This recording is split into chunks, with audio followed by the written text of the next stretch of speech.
mutual. He was trying to put out my flames with gasoline.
Mobsters have been guarding a real treasure. The way out of this disco in front. It's Payne!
Vlad had seen my smoke signals. The Mercedes was revving to go, almost drowning out the Banshee wail of the sirens. You coming? We'll drop you off at the Punchinello Manor. Sounds good to me. When this is over, look me up. I could use a professional like you. I'll keep that in mind.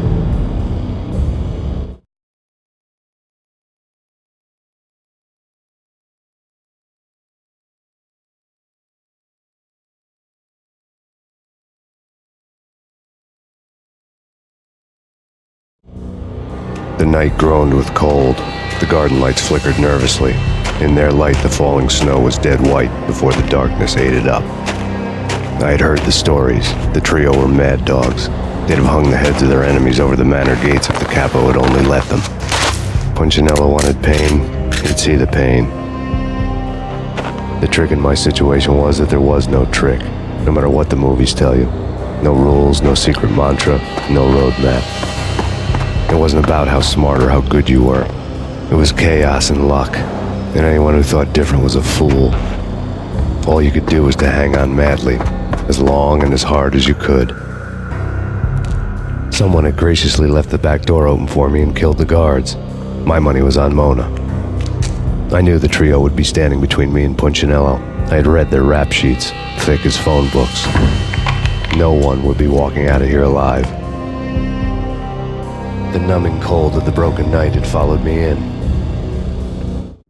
Upstairs, the trio tangoed down the manor halls to the silent rhythm of their murderous hearts, the blood of their victims rust on their lips. Vince Mignano, Pilot Providence aka Big Brother, and Joe Deadpan Salem. The pistol was a frozen lump in my hand, piercing the skin, gnawing me to the bone.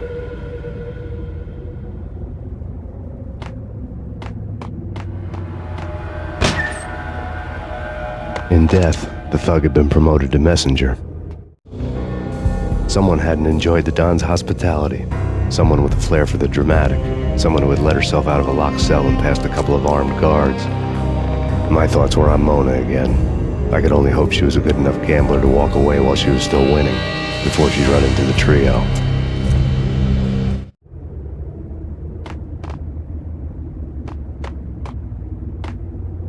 Payne?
Someone get the guys from upstairs! No one's going anyplace. Too late for that. He walks in, we waste him. Vinny and Joe and Pilot won't get the credit for this kill.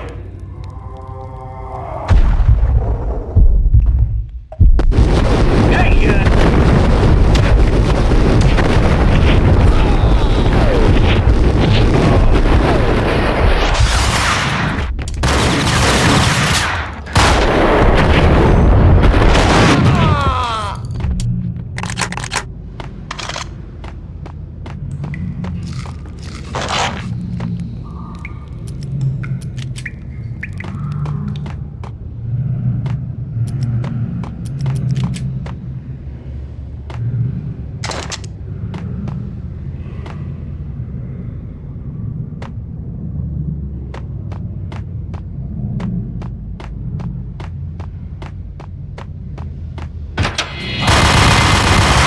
It didn't take me long to run into the trio.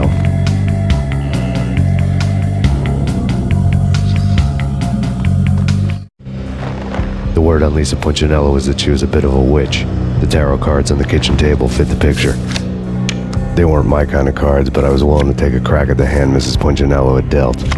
The first card was the Tower. Maybe that was supposed to be the manor. It got easy after that. The devil was the master of the house, and death was me, coming for him.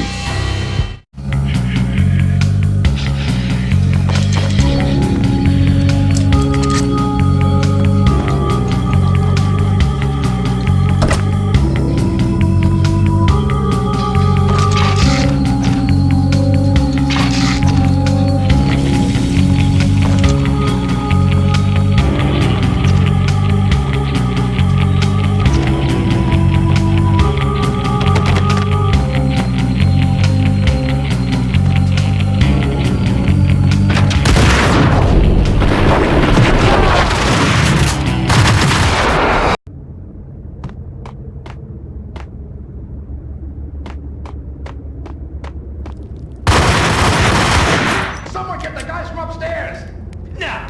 No one's going anyplace. Too late for that. He walks in, we waste him. Joe and Pilot will put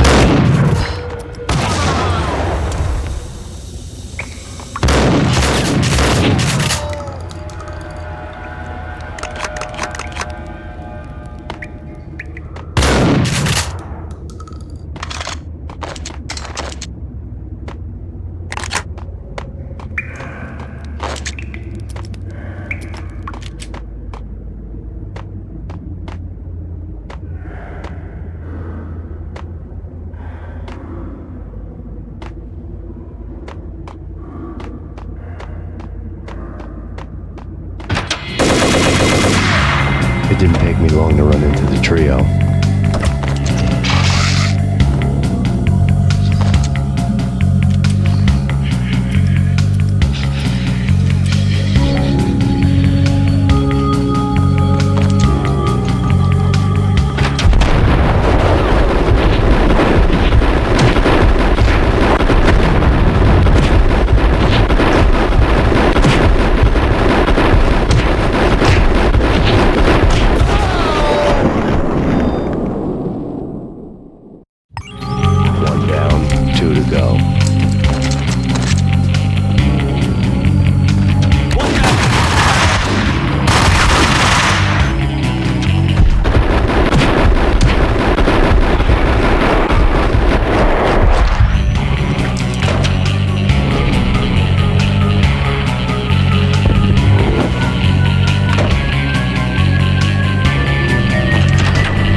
late for her. You're a real angel, Max. I couldn't tell whether it was Mona or her sister. The body was a mess. The sick bastard had really gotten a kick out of it. Seeing her lying there got me thinking about another woman's body on another bed. Got me thinking about a fallen cradle.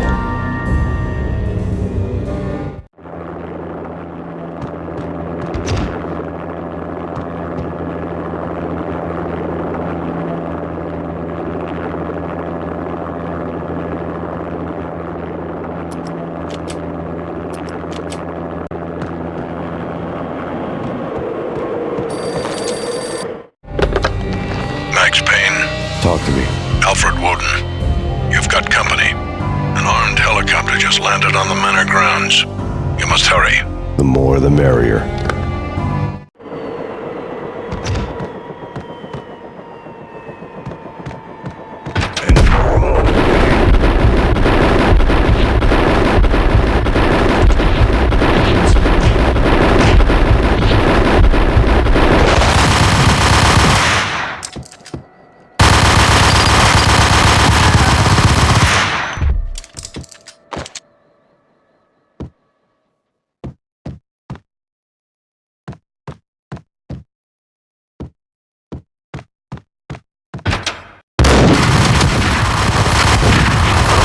Punchinello's trio was done for.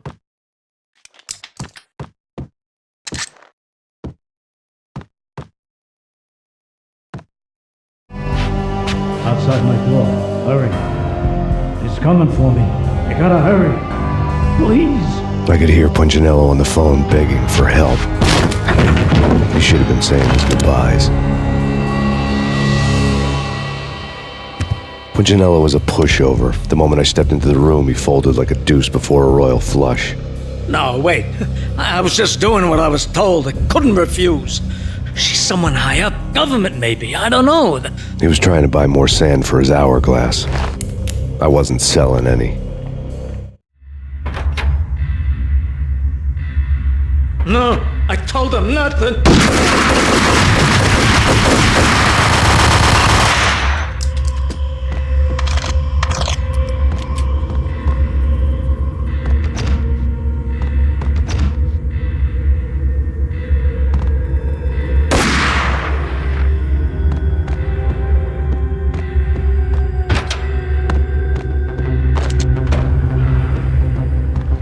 Drop it. Don't move. Game over, Max Payne. I could tell when I was outgunned. It was time to take another beating. The mystery witch was a real barracuda. Trouble on dagger heels, a smoking assault rifle in her hand, and an army of killer suits behind her. How sweet. I get to kill two birds with one stone. Sooner or later, it was going to catch up with you. Mr. Payne, it's time to show you the benefits of my brew. Be a good boy now. You'd find that Lady Luck was really a hooker. You were fresh out of cash.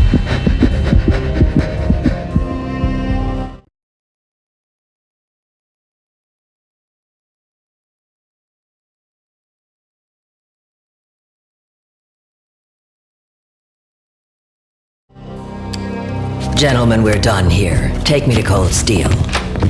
She had just given me an OD of Valkyre. I could feel green fire eating my brains. They turned to steam. They did a fade on me. I'd never had a chance. The witch had got me just as sure as if she put a gun to my head and pulled the trigger. The shadows rushed me, bruised mugshot faces hungry for revenge. They knew my weak spots and closed in for the kill. The floor turned into a vortex of green blood. I fell. The flesh of fallen angels.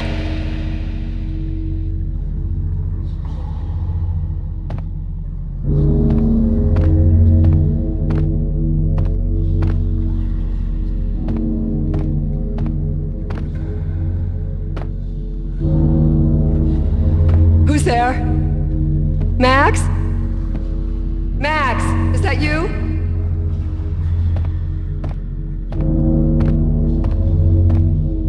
Max? Where are you, Max? Please.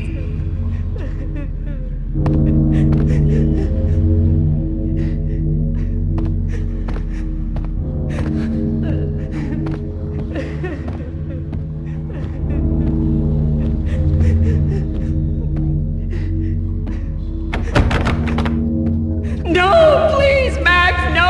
I'm sorry. Please don't, Max, no. Please.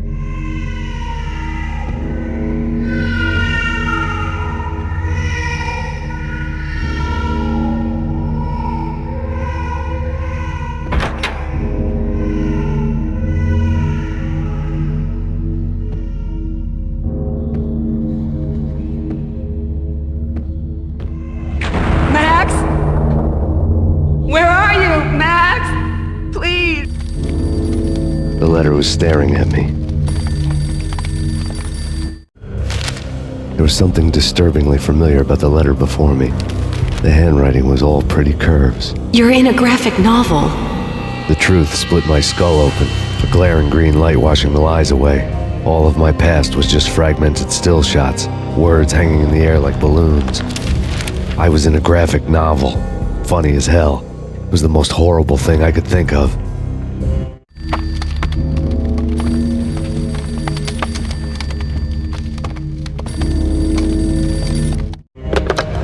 Bartender is shiny stuff and dreams are made of stoop necromancers. He sings like a banana wrist, having strayed too close to the constellations on their shaved skulls. It was a bad line in a prank call.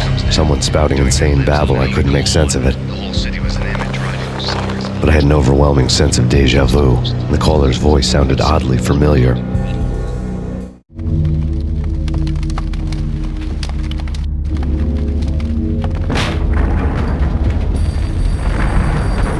The weird piece of paper looked dangerous. There was something disturbingly familiar about the letter before me. The handwriting was all pretty curves. You're in a computer game, Max. The truth was a burning green crack through my brain, weapon statistics hanging in the air, glimpsed out of the corner of my eye, endless repetition of the act of shooting, time slowing down to show off my moves, the paranoid feel of someone controlling my every step. I was in a computer game. Funny as hell, it was the most horrible thing I could think of.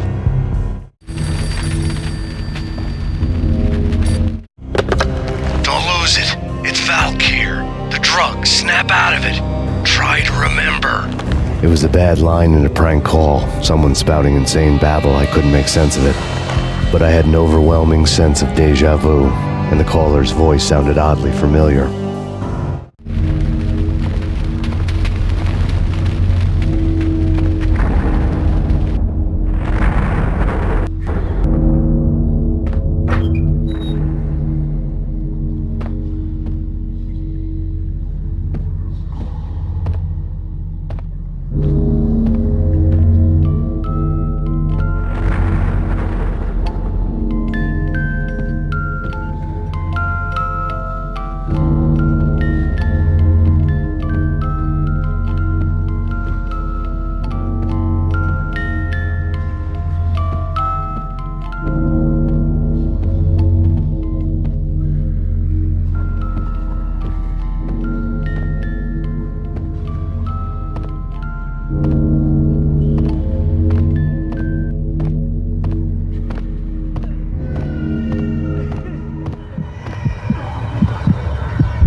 You killed her!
Max, something happened at the office today.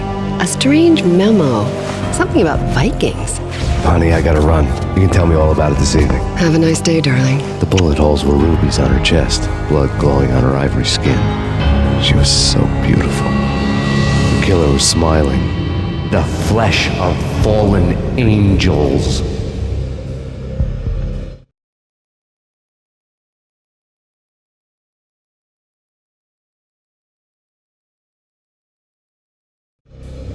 Slowly, the green nightmare faded, leaving dark stains on my soul that would never come off. I felt like flatlining. I was all shook up. I woke up in a cold sweat, sick and tired to the bone, lying in a puddle of my own puke. The hag had said take me to Cold Steel before it had all gone crazy. It was a clue, the only one I had. It took me forever to crawl back to my feet and hit the road, but when I did, I drove straight to Cold Steel Foundry outside the city. There was a whole lot of action around the place for a freezing winter night. Trucks coming and going, men running. I had the drop on the mystery witch. She thought I was dead. I was on her blind side. I was going in. The bad trip had put me in a crazy mood, adrenaline pumping through my aching veins. Staggering on the mill roof in ice and snow and wild wind, I was a ninja. My kung fu was strong. I wasn't kidding anybody. At best, I was Superman on kryptonite about to fall through a skylight, down to where it was all going down. A half-abandoned industrial area in the middle of nowhere. The factory was a perfect front for any number of illegal activities.